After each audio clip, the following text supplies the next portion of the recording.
Nesse vídeo nós vamos falar sobre a Metal Leve. Você conhece essa empresa? A Metal Leve é uma empresa que inclusive faz parte do IDIV, que é o Índice de Dividendos da Bolsa de Valores. E é uma empresa que sempre pagou dividendos muito interessantes. Mas e aí? O mundo está mudando tanto. Qual será a situação econômica financeira da Metal Leve hoje? E será que a Metal Leve vai ser uma boa pagadora de dividendos no futuro? Eu vou responder essas perguntas. Se você gosta desse tipo de conteúdo, já dá um like e bora pro vídeo. A Metal Leve faz parte do grupo MAHLE, um importante fabricante de autopeças que em 2024 faturou cerca de 12,8 bilhões de euros. O grupo MAHLE tem presença global, com mais de 72 mil funcionários espalhados em 160 fábricas ao redor do mundo. Já a Metal Leve no Brasil possui cerca de 7 mil empregados. A Metal Leve foi a primeira fabricante brasileira de pistões e foi fundada em 1951 por Ernest MAHLE. E logo em 1971 ela listou as suas ações na Bolsa de Valores de São Paulo. Atualmente a Metal Leve atua com a fabricação e comercialização de componentes de motores a combustão e filtros automotivos. A Metal Leve possui 6 plantas industriais, sendo 5 instaladas no Brasil. Na cidade de Mogi Guaçu, em São Paulo, onde ela possui 2 plantas, em São Bernardo do Campo, em Arujá, em Itajubá e uma fábrica na Argentina, na cidade de Rafaela. A Metal Leve produz basicamente componentes para motores e filtros. Os componentes de motores são anéis de pistão, balancins, bielas, braços, bronzinas, buchas, entre outros produtos. Já os filtros são principalmente filtros para combustível, filtros de ar, filtros de óleo, filtros de ar para a cabine, filtros de carvão ativado, dentre outros produtos. A divisão de componentes de motores foi responsável por 89% do faturamento da empresa. Já os filtros, pelos 11% restantes. Em relação à receita por segmento de mercado, ela atua tanto no mercado de peças originais, atendendo montadoras de automóveis, quanto no segmento de peças de reposição, voltado para grandes distribuidores de autopeças e retífica de motores. As vendas para os fabricantes de veículos integralizaram cerca de 57% do faturamento, enquanto as vendas para o mercado de reposição algo em torno de 43%. Metal Leve possui uma carteira diversificada de clientes, composta por algumas das maiores montadoras e fabricantes de motores do mundo. Dentre seus clientes, podemos citar marcas de renome como a General Motors, a Volkswagen, a Fiat, a Ford, Opel, Volvo, Peugeot, Don-Dare, Scania, Honda, Hyundai, entre outras empresas. A Metal Leve possui uma operação abrangente, atendendo tanto o mercado local no Brasil quanto os mercados internacionais, exportando seus produtos para mais de 60 países. Em relação à divisão do faturamento em função da região, temos a seguinte situação: 63,6% das vendas são destinadas à América do Sul, 15,1% Europa. América do Norte e América Central são responsáveis por 14,8% das vendas. África, Ásia, Oceania e Oriente Médio, apenas 1,5%. Os outros 5% do faturamento são pulverizados nas demais regiões do mundo. Em relação aos riscos, a companhia atua em um setor altamente competitivo, demandando alto grau de inovação tecnológica. A maior ameaça que a Metal Leve enfrenta é o avanço dos veículos elétricos, já que a empresa é especializada na fabricação de peças para motores a combustão. Esse desafio a longo prazo exige que a empresa invista no desenvolvimento de novas tecnologias, invista na diversificação, pois muitos países estão adotando políticas que desestimulam o uso de combustíveis fósseis. Em relação aos dividendos, a Metal Leve paga dividendos regularmente e a média dos últimos 5 anos está estimada em 15%. Essa média foi muito impactada pelos excelentes dividendos pagos em 2023, que giraram em torno de 28%. mas isso é um caso atípico, um ponto fora da curva. Os dividendos médios giram efetivamente entre 8% e 10%. As ações da Metal Leve são comercializadas pelo ticket Leve 3. A liquidez é de 6,5 milhões de reais. Eu considero que liquidez inferior a 5 milhões de reais é muito ruim, não compensa nem comprar. Mas no caso da Metal Leve, ela está no limite aí, 6,5 milhões. O free float da empresa está estimado em 30,91%. E a empresa tem tag alone de 100%. E isso é bom porque protege os investidores minoritários. O indicador beta é 0,77. Mas do que é indicador beta? Só para lembrar, o beta é um indicador que correlaciona o preço da ação com o benchmark, que no caso é o Ibovespa. Sendo assim, a cada 1 ponto percentual que o Ibovespa altere para cima ou para baixo, espera-se que a ação da Metal Leve se movimente em 0,77. A volatilidade da empresa está estimada em 24,92% e é uma volatilidade tranquila, dá para operar normalmente. Bora lá fazer a avaliação econômica financeira da Metal Leve. Quem conhece o canal sabe que eu utilizo análise dinâmica de balanços. E o que é isso? Eu pego as 300, 400 contas do balanço patrimonial e faço uma reclassificação para oferir 3 indicadores, que é o capital de giro, a necessidade de capital de giro e o saldo de tesouraria. E para começar, eu gosto de derivar o gráfico de blocos, do último trimestre disponível, só para a gente entender um pouquinho que tipo de empresa que é a Metal Leve. E a gente percebe que a Metal Leve tem aí um capital de giro de 1,1 bilhões de reais, mas a sua necessidade de capital de giro não chega a 800 milhões de reais. Então ela tem dinheiro sobrando em caixa, algo em torno de 350 milhões de reais. Agora, em relação ao capital de giro e a necessidade de capital de giro, o que a gente pode já destacar de cara? Olha só, 2019, os dois indicadores estavam no mesmo patamar, um com 500, o outro com 560. Só que o capital de giro sai de 500 e bate 1,1 bilhão de reais. E a necessidade de capital de giro sai de 560 e bate 785. Então o que a gente percebe? A gente percebe que a inclinação do capital de giro, que é demonstrada aqui no gráfico, ela é muito mais forte do que a necessidade de capital de giros. Se a gente pegasse aqui uma régua e unisse esses dois pontos, o ponto de 2019 até o ponto de 2024, e fizesse isso, fizesse a mesma coisa para a necessidade de capital de giro, nós iríamos ver que o capital de giro tem crescido numa inclinação mais forte que a necessidade de capital de giro. E isso, em princípio, é bom. O saldo de tesouraria aí, sempre girando aí em torno de 200 milhões de reais, salvo o último trimestre de 2024. Mas a gente vai olhar no detalhe cada um desses indicadores. Vamos lá. E vamos começar com o saldo de tesouraria, É aquele que eu tinha falado, sempre em torno de 200 milhões de reais, a não ser 2023, por causa do pagamento de dividendos extraordinários, e agora bateu 350 milhões, O que tem de interessante aqui, A gente vai perceber que os empréstimos estão aí em linha, O ano passado deu uma subidinha, agora tem em torno de 150, então a gente percebe uma conta muito estável, bem estável. Em relação à necessidade de capital de giro, o que tem de importante aqui?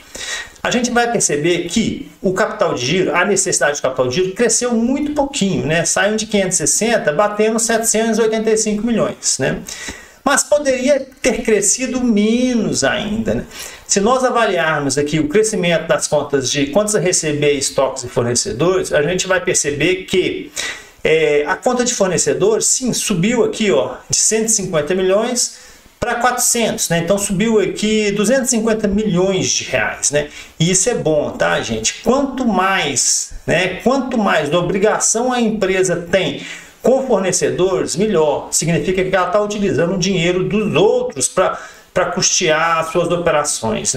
Por outro lado, olha aqui o capital, as contas cíclicas do ativo, o quanto a receber e os estoques. Se a gente somar as duas contas aqui, 394 com 396, 800 milhões.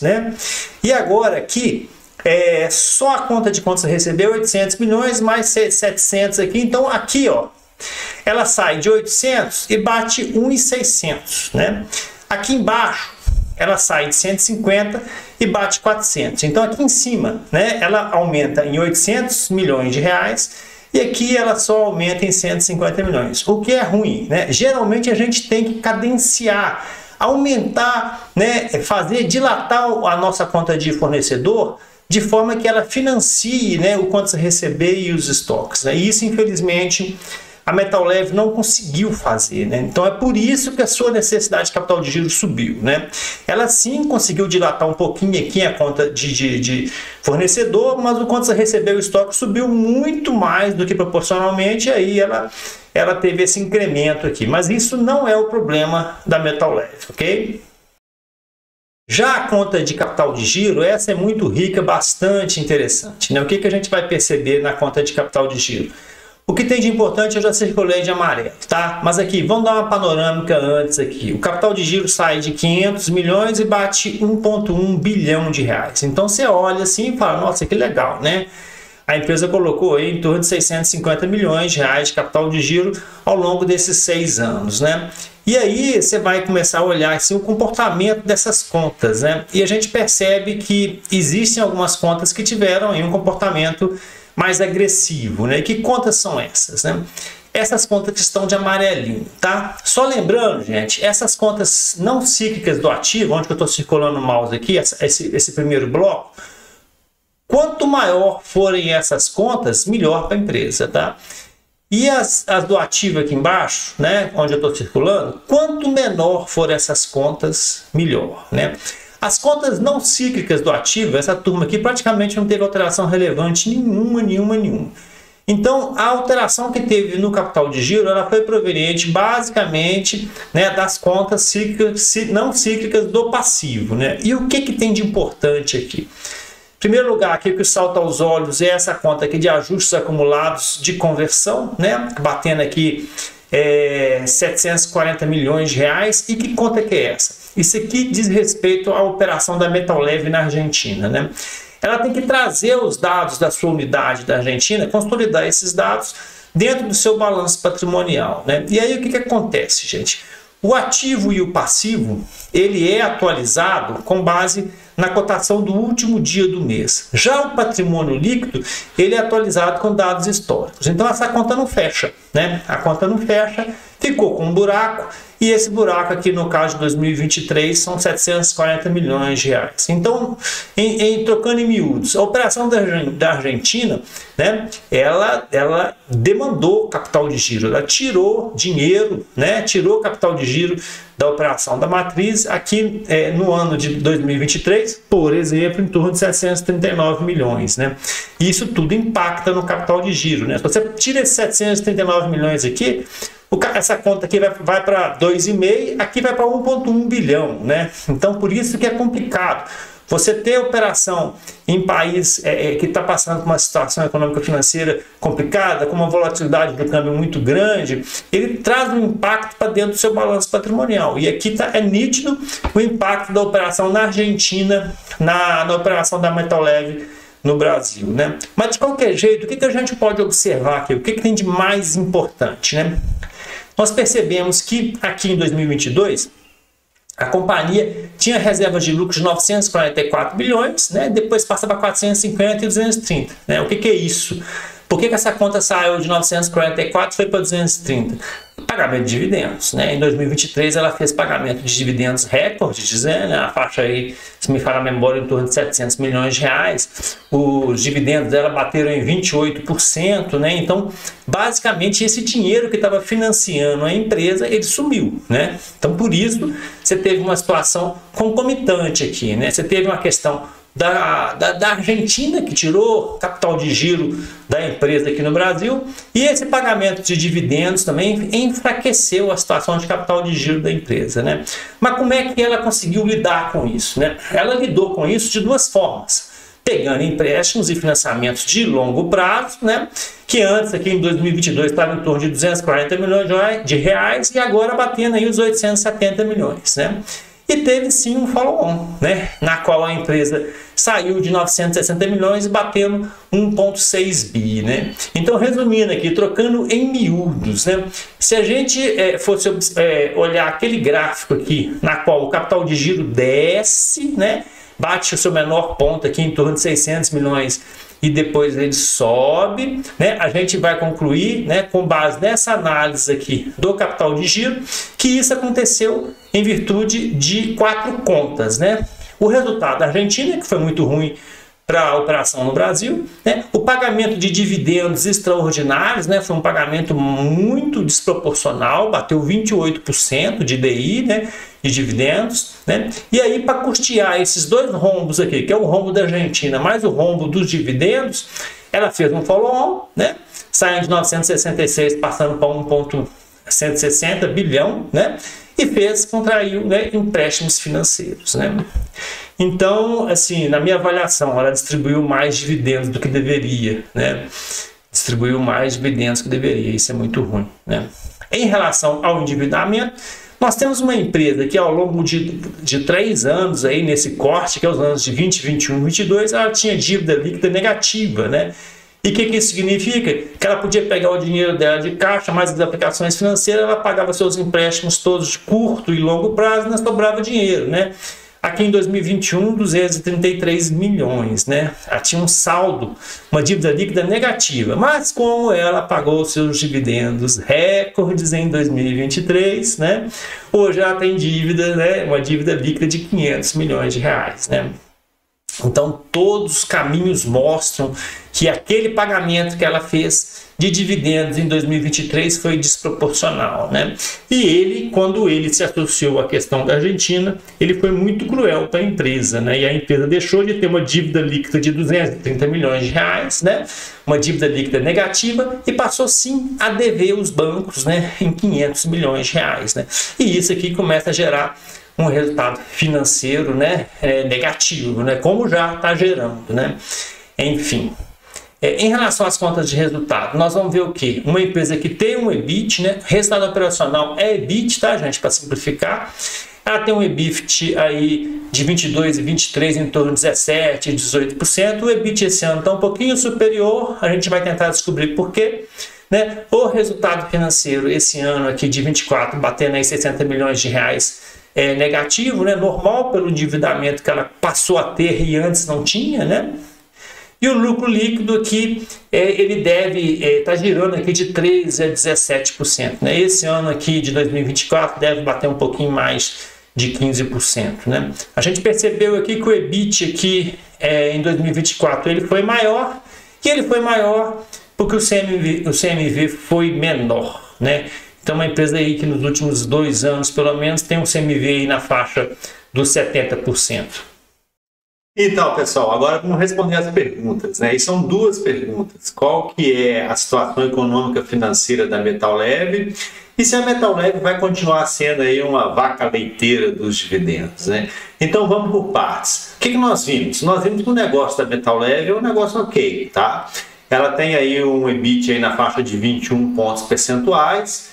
Para o ano de 2024, a empresa deve estar pagando aí umas despesas financeiras mais relevantes, aí, beirando aí os 100 milhões de reais. Então, ela deve ter um lucro líquido aí que beira aí os 13%, né? Nós vimos que a Metal Leve é uma empresa que administra muito bem os custos, né? O CMV está na faixa de 70%, as despesas administrativas estão na faixa de 3%, 4%, assim, bem administradinho, bem justinho, né? O que a gente viu também? Nós vimos que é uma empresa que de 2020 para cá, sim, teve uma depreciação, né? Ela piorou, né? A Metal Leve de 2024 ela é pior do que a Metal Leve de 2020, 2021, né? E a gente pega isso logo pela conta de endividamento, né? Lá em 2020, a empresa tinha uma dívida líquida negativa de 100 milhões de reais. E agora, não. Ela tem uma dívida positiva de 500 milhões de reais, né? Então ela tem empréstimos que foram contraídos aí ao longo desses anos, que chegaram aí a essa dívida de 500 milhões e que estão gerando um resultado financeiro ruim, que está comendo parte do EBIT e que diminuiu o lucro líquido, né? Mas nós vimos que é uma empresa líquida ainda, né? A empresa ela tem aí mais de 350 milhões de reais em caixa, que garante aí o custeio das suas exigibilidades de curto prazo, né? Nós vimos também que a necessidade de capital de giro da empresa aumentou, e o ponto ruim é que ela não conseguiu conjugar o crescimento da conta clientes e da conta estoque com o financiamento da conta fornecedores. Ela deu uma cochilada. Geralmente as empresas conduzem essas contas para dar uma soma zero, né? Seria o ideal. Tudo bem, esse não é o problema da Metal Leve, né? Nós vimos que o capital de giro sim saiu aí na faixa de 500 milhões, bateu 1,1 bilhão, e que isso foi sim, de novo, proporcionado pelo aumento de empréstimos, né? E pelo follow-on que a empresa fez aí em 2023, né? Então vamos lá, é uma empresa sob o ponto de vista financeiro ok, boa, perdeu um pouquinho de qualidade de 2020 para cá, principalmente em função do endividamento, que foi provocado pelos dividendos extraordinários que a empresa pagou em 2023, né? Mas enfim, é uma empresa boa ainda. O fato, ela perdeu qualidade, né? Mas o fato dela ter perdido um pouco de qualidade não significa que é uma empresa ruim. É uma empresa bacana. Acho até que a administração errou nesses dividendos que foram pagos em 2023. Errou a mão demais, pagou mais do que deveria. Então vamos lá. E o futuro? A Metal Leve vai continuar a ser uma empresa boa pagadora de dividendos? Qual que é a sua opinião sobre o assunto? Então, eu vou dar a minha opinião. E minha opinião é muito simples. Eu acredito que sim, a Metal Leve vai continuar a pagar bons dividendos. Aí você pode virar e falar assim, Igor, a Metal Leve produz componentes para motores a combustão. E hoje nós estamos vivendo a época dos carros elétricos. A Metal Leve vai acabar. Calma. Calma, muita calma. Primeiro, porque eu vou colocar um pouquinho de polêmica no vídeo, né? Eu não acredito em transição energética, eu acredito em adição energética. Os motores elétricos não vão eliminar os motores a combustão, eles vão trabalhar juntos. Em algumas situações, os motores elétricos são mais recomendáveis, em outras, os motores da combustão são mais recomendáveis. Gente, para pensar. A energia solar chegou, a energia eólica chegou, não acabou com as hidrelétricas. As hidrelétricas não acabaram com carvão, não acabaram com óleo, não acabaram com a energia térmica e não acabaram nem com a energia, a tração animal. Muito simples. O que existe é conjugar os vetores, e isso vai acontecer. O que vai acontecer de fato é que provavelmente a Metal Leve vai perder uma parcelinha do mercado. Mas a Metal Leve é uma empresa, né, que tem uma controladora alemã que investe muito em P&D. A Metal Leve é uma empresa que tem um negócio bom, que gera margem, e ela inclusive ela paga hoje 100% de payout em forma de dividendos, né? Justamente porque ela não precisa investir. Mas na hora certa ela vai diminuir esse payout e vai investir em novos produtos. A diversificação ela vai vir como algo natural. Então nesse sentido eu percebo que sim, pode ser que ela perca um pouco de vendas, um pouco de qualidade, mas ela vai continuar a ser uma boa pagadora de dividendos, ok? Então, finalizando, é uma boa empresa, né? Sob o ponto de vista econômico financeiro, é uma empresa ok, perdeu um pouquinho de qualidade, aí por causa do follow-on de 23, perdeu, é incontestável, tá? Pode ser que ela perca um pouquinho de venda, de mercado, em virtude dos motores elétricos? Pode ser, mas não é isso que vai inviabilizar a companhia, ok? Espero que eu tenha ajudado. Muito obrigado. Fiquem com Deus.